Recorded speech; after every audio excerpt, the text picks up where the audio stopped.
విద్యార్థులు చెడు వ్యసనాలకు బానిసలైతే ఉన్నతమైన ఆశయాలు జీవిత లక్ష్యాలు కోల్పోయే ప్రమాదం ఉందని Tenali two town CI Dasari Ravindra Babu హెచ్చరించారు. యువత తమ జీవితాన్ని తీర్చిదిద్దుకోవాల్సిన వయసులో మత్తు పదార్థాల బారిన పడకుండా అప్రమత్తంగా ఉండాలని సూచించారు. స్థానిక విఎస్ఆర్ అండ్ ఎన్వీఆర్ ఇంజనీరింగ్ కాలేజీలో సివి రామన్ హాల్లో గురువారం మాదక ద్రవ్యాల నిరోధక అవగాహన కార్యక్రమం సంకల్పం నిర్వహించారు.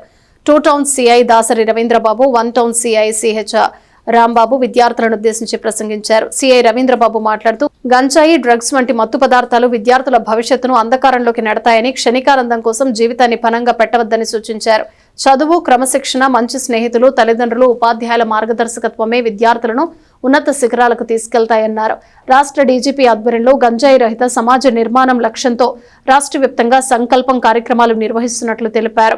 One town CI CH Rambabu మాట్లాడుతూ డ్రగ్స్ బారిన పడకుండా చెడు వ్యసనాలకు పూర్తిగా దూరంగా ఉండాలని సూచించారు. యువతలో చైతన్యం కల్పించేందుకు ఈగల్ ఐజీ రవికృష్ణ చేపట్టిన సంకల్పం కార్యక్రమం అభినందనీయమన్నారు. మాదక ద్రవ్యాల వినియోగం, నిల్వ, రవాణా, క్రయ విక్రయాలు చట్టరీత్యా నేరమని, డ్రగ్స్ కేసుల్లో పట్టుబడిన వారికి భారతీయ న్యాయ సంహితతో పాటు సంబంధిత చట్టాల ప్రకారం కఠిన శిక్షలు ఎదురయ్యే అవకాశం ఉందని హెచ్చరించారు.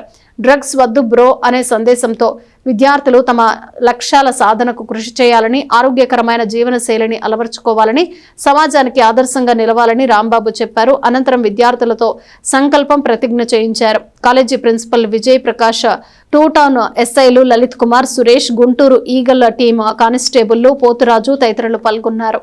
పోలీస్ యంత్రాంగం కూడా ఒక ప్రత్యేక విభాగంగా ఈగల్ అని పేరు పెట్టి దాని మీద యాంటీ డ్రగ్స్ మీద ఉక్కుపాతం మోపి దాని మీద పూర్తిగా చర్యలు తీసుకుంటుంది.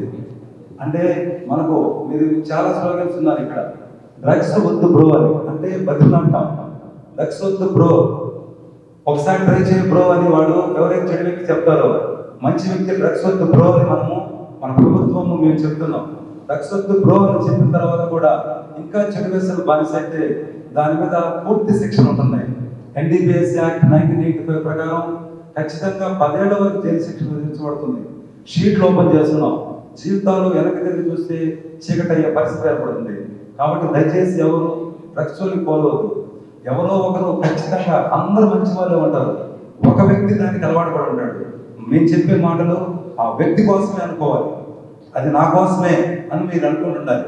ఎందుకంటే చాలా మంది అందరూ మంచి వాళ్ళు ఉంటారు, ఆ వ్యక్తి ఇంకో వ్యక్తి చెడగొట్టే పరిస్థితి కాబట్టి చేయకుండా ఉండాలి. ఒక అవేర్నెస్ ప్రోగ్రామ్ కండక్ట్ చేయాలి అని ఎస్పీ గారు ఆదేశించారు. ప్రతి స్కూల్లో, ప్రతి కాలేజీలో దీన్ని కండక్ట్ చేయమన్నారు. దానిలో భాగంగా మేము ఈరోజు ఇక్కడికి రావడం జరిగింది. మీరు ఈ కాలేజీలో చేరేటప్పుడు ప్రతి ఒక్కరికి ఒక లక్ష్యం ఉంటుంది. అదేంటంటే ఒక మంచి ఇంజనీర్ అవ్వాలను, లేదంటే ఒక మంచి ఫ్యాకల్టీ అవ్వాలను, లేదా పోలీస్ ఆఫీసర్ అవ్వాలను, ఏదో ఒక లక్ష్యంతో ఇక్కడ కాలేజీలో మీరు అడ్మిషన్ తీసుకుంటారు. కానీ కాలేజీలో చేరిన తర్వాత మీకు ఎవరైతే ఫ్రెండ్స్ ఉంటారో ఈ ఫ్రెండ్స్ యొక్క ఇన్ఫ్లుయెన్స్ మీ మీద ఉండి మీరు చెడు వ్యసనాలకి లోన్ అవుతూ ఉంటారు. కాబట్టి అలాంటి చెడు వ్యసనాలకు లోన్ అవ్వకుండా సక్రమమైన మార్గంలో అకాడమిక్స్ మీద మంచి శ్రద్ధ పెట్టి అకాడమిక్స్లో మంచి